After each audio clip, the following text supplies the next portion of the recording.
It is certainly not the time to start popping champagne corks and celebrating the end of the Tijuana sewage crisis. But it is a time to mark a new beginning. The federal government has just agreed to a settlement over 3 local lawsuits that accuse the EPA and the IBWC of not doing their job to clean up this mess. This settlement now establishes a baseline of implementation measures to be carried out by the International Boundary and Water Commission to help control the cross-border flows, while the permanent solutions are being funded and developed by Congress and US EPA. Under the settlement, the number of fixes is long and detailed. The sewage treatment plant built by the American taxpayers years ago is the main piece. It is on American soil. The IBWC plant is 25 million gallons per day, and it's going to grow to 60 million gallons per day.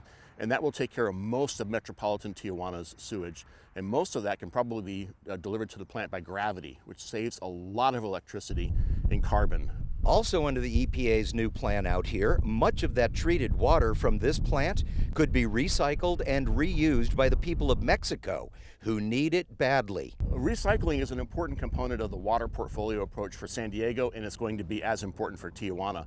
One of the benefits of the approach that EPA has envisioned is being able to return perhaps as much as 40 million gallons per day of highly treated wastewater for effective reuse in Tijuana in any one of a number of ways. But it's not only toxic waste and sewage we're talking about. This area has long been a dumping ground for everything and anything, including tons of old tires from Mexico. One of the other things that the stipulated agreement requires IBWC to address is trash.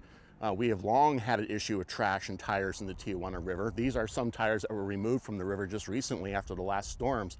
This is a small percentage of those tires that actually come down there. Unfortunately, it took a lawsuit against our own federal government to reach this point, but most parties would agree we wouldn't be here today without it.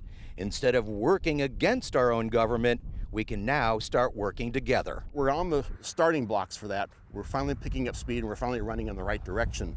And best of all, we're running together. The Commission, the State of California, the EPA, now we can work on the outcomes we want rather than on who's right.